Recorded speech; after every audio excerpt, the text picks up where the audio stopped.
নতুন একটা সকাল, নতুন একটা ভ্লগ নিয়ে চলে আসলাম তোমাদের সঙ্গে।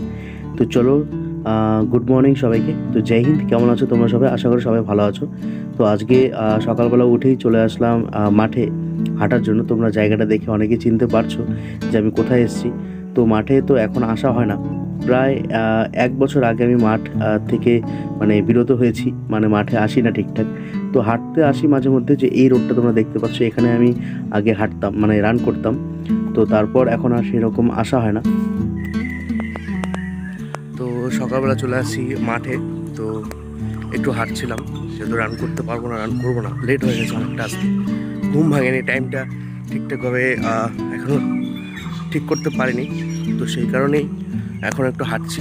তো বাড়ি ফিরবো, বাড়ি ফিরে তারপর যা কিছু ব্রেকফাস্ট করে বই নিয়ে বসবো। আর এখন থেকে তোমাদেরকে তো আমি বলেইছি যে শর্টস ভিডিও আসবে, হয়তো আমি একটা 30 ডেজ চ্যালেঞ্জ নেব। সেই চ্যালেঞ্জের মধ্যেই পুরো ভিডিওগুলো দেওয়ার চেষ্টা করব। আর আমার পার্ট যেটা রয়েছে, আমি এখনও পর্যন্ত কোনো দিন চ্যালেঞ্জ করিনি। 30 ডেজ চ্যালেঞ্জ, 75 ডেজ চ্যালেঞ্জ অনেকেই করে। তো 75 ডেজ চ্যালেঞ্জ অনেক বড় হয়ে যায়, আমি জানি না করতে পারবো কি না। সেই কারণেই 30 ডেজ দিয়ে স্টার্ট করছি। আমার কখনো আমি চ্যালেঞ্জ ঠিকঠাক সেইভাবে করিনি।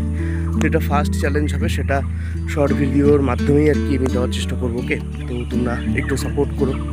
তো চলো, বাড়ি ফিরে ব্রাশ করে একদম ফ্রেশ হয়ে নিয়ে বসে পড়লাম আজকে আমি ম্যাথ করতে। তো সকাল সকাল আজকে ম্যাথ করতে বসলাম। তার কারণটা হচ্ছে গিয়ে, ম্যাথ যেটা ক্লাস আমি করছি সেই ক্লাসটা অনেকটাই বড় রয়েছে। তো সেটা যেহেতু রিভিশন দিচ্ছি, প্লাস কিছু কিছু ডাউট আছে, সেই ডাউটগুলো ক্লিয়ার করছি। তো সেই কারণেই ক্লাসটা একটু বড় হবে বলেই সকাল সকাল ম্যাথ নিয়ে বসে পড়লাম। আর পরে অনেক চেঁচামেচি হয়, একটু গ্যাঞ্জাম হয় দেখেই বলে ম্যাথগুলো করা যায় না। তো সেই কারণেই সকাল সকাল একটু নিরিবিলি থাকে, চুপচাপ থাকে বলে ম্যাথটা করাটা খুব সুবিধা হয়। তো সেই কারণেই ম্যাথটা নিয়ে বসে পড়লাম।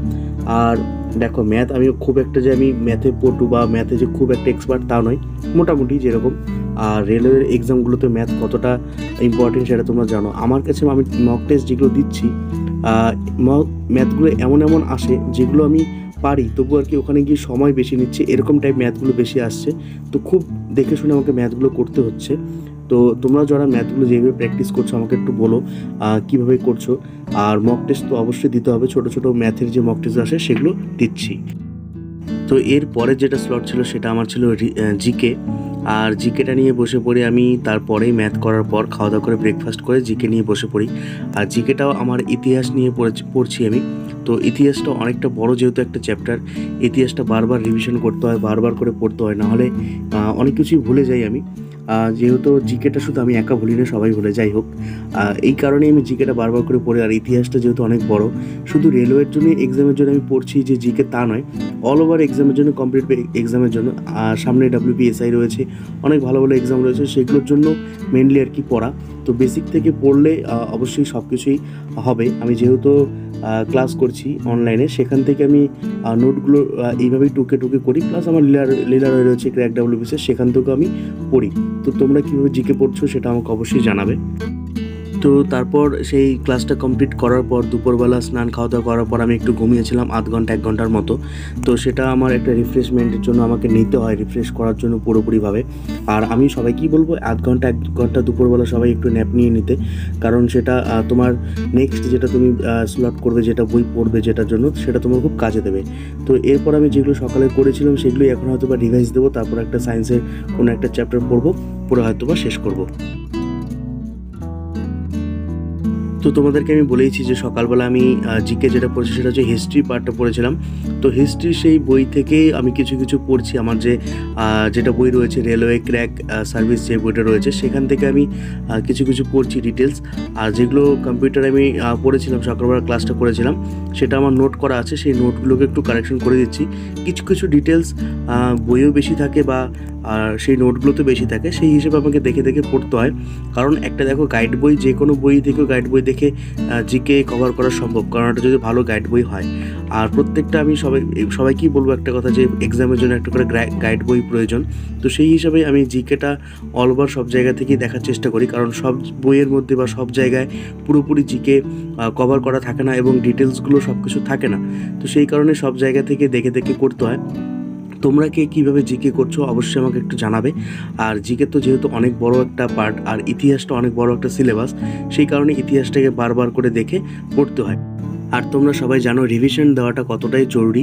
প্রত্যেকটা সাবজেক্টের জন্যই রিভিশন খুবই প্রয়োজন, বিশেষ করে জিকে আর ইতিহাসের জিকে তো আরও বেশি করে পড়তে হবে, রিভিশন দেওয়াটা খুব মাস্ট। আর এখন থেকে এমসিকিউ করা আমি কমপ্লিট করে দিয়েছি, অলরেডি এমসিকিউ সলভ করছি। যাদের যাদের মোটামুটি বেসিক কমপ্লিট হয়ে গেছে বা যেগুলো কমপ্লিট হয়ে গেছে তোমরা এমসিকিউ সলভ করা স্টার্ট করো, নাহলে কিন্তু প্র্যাকটিস হবে না।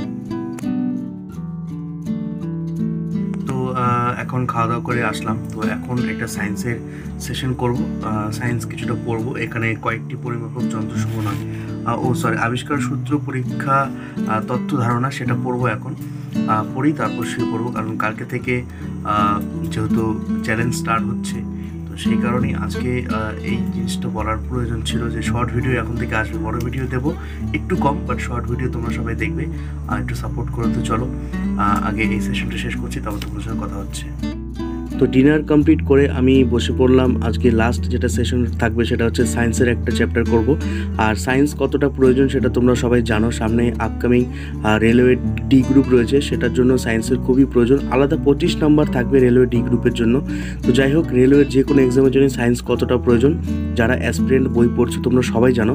তো সেই কারণে আমি যেই চ্যাপ্টার ধরেছি সেই চ্যাপ্টারটা আমার নামগুলো খুব মনে রাখতে হয় বৈজ্ঞানিকের, সেই নামগুলোকে মনে রাখতে গেলে একবারে তো একটা কমপ্লিট হবে না, এটাকে আমাকে বারবার করে পড়তে হবে। যেই কারণে আমি এটাকে জাস্ট একটা রিডিং দিয়ে রেখে দেবো, কালকে এটাকে আবার মুখস্থ করব। আর এই পিডিএফটা তোমরা যারা পারচেস করতে চাইছো অনেক দিন থেকেই, তোমরা এই যে হোয়াটসঅ্যাপ নাম্বারটা রয়েছে এখান থেকে তোমরা কন্ট্যাক্ট করো, ঠিক আছে। যেটা আমি পড়ছিলাম সেটা হচ্ছে এটা আবিষ্কার ও সূত্র। তো এই যে সেখানে কোশ্চেনগুলো দেওয়া আছে, তো এগুলোই আমি আর কি পড়ছি। এটা মুখস্থ করতে নামগুলো খুব মানে অসুবিধা হচ্ছে, তো সেই কারণে বারবার এটাকে আমার পড়তে হবে। তো তোমরা অনেকে জিজ্ঞাসা করেছো যে রেলওয়ে সায়েন্স পিডিএফটা পাওয়া যাবে কিনা। অবশ্যই পাওয়া যাবে, তোমরা যদি এই পিডিএফটা পারচেস করতে চাও, ঠিক আছে, তাহলে এটার প্রাইস আছে 99 টাকা, 65 পেজ। তোমরা যদি যখন পারচেস করবে, যদি নিতে হয় তখনই তোমরা হোয়াটসঅ্যাপ করবে, ঠিক আছে। এই যে নাম্বারটা দেখতে পাচ্ছ এই নাম্বারে হোয়াটসঅ্যাপ করবে, তোমরা পিডিএফটা পারচেস করতে পারবে, ঠিক আছে। এটাতে পুরো সায়েন্স কভার করা আছে, একদম বিজ্ঞানের গুরুত্বপূর্ণ প্রশ্ন যা আছে প্রত্যেকটা এখানে করা আছে, রসায়নবিদ্যা জীববিদ্যা পরপর এখানে কভার করা আছে। তো চলো এই পিডিএফটা তোমরা অনেকেই পারচেস করেছো আর কি, তো যারা এখনও করোনি তো করতে পারো, ঠিক আছে। তো চলো আরেকটা কথা আমি তোমাদেরকে বলে দিতে চাই যে আমি যেই পিডিএফগুলো নিতে বলছি, যে এই পিডিএফটা তোমরা পারচেস করতে পারো বা ভালো যেগুলো পিডিএফ তোমরা নিতে চাও বা যারা আমাকে হোয়াটসঅ্যাপ করেছো, একটা ছোট্ট কথা আমি তোমাদেরকে বলে দিই। পিডিএফটা পারচেস যদি তুমি করো, তুমি শিওর যে পিডিএফটা পারচেস করবে, তাহলে তোমরা কিন্তু পিডিএফের জন্য আমাকে হোয়াটসঅ্যাপ করো প্লিজ। আমার হোয়াটসঅ্যাপ নাম্বারটা দেওয়া আছে, মানে এই নয় যে তোমরা হোয়াটসঅ্যাপ করবে তুমি নেবে পরে তার আগেই হোয়াটসঅ্যাপ করছো। প্লিজ, এত লোককে রিপ্লাই দিতে পারি না আমি সেরকমভাবে, ঠিক আছে। যদি যার প্রয়োজন রয়েছে পিডিএফটা, যে এখন আমি টাকা আছে বা পয়সা আছে আমি এখন পিডিএফটা পারচেস করবো, তখনই তুমি হোয়াটসঅ্যাপ করবে, আগে থেকে হোয়াটসঅ্যাপ করবে না, ঠিক আছে। কেউ খারাপ পাবে না, অনেকে অনেক রকমভাবে কথাবার্তাগুলো বলছে, তো প্লিজ এগুলো বন্ধ করো। কারণ আমার নিজেরও আমি একজন মানে অ্যাসপিরেন্ট, আমার বই পড়তে হয়, তো এগুলো যদি করি তাহলে হবে না, ঠিক আছে। যেহেতু পিডিএফগুলো খুব ভালো, সেই কারণে আমি তোমাদেরকে সাজেশন করি এতটুকুই। কারণ অন্যান্য পিডিএফের মতো আমি সেল করছি, অন্যান্য একাডেমির মতো সেটা নয়, আমি পড়ে যেটা আমার ভালো মনে হয় সেটাই আমি তোমাদেরকে সাজেশন করি, ঠিক আছে। তো যাই হোক, যাদের ভালো লাগবে তারা অবশ্যই নেবে। তো চলো আজকের জন্য ভিডিওটা এখানেই শেষ করছি। চলো টাটা, দেখা হচ্ছে শর্টস ভিডিওতে, ভালো থাকো।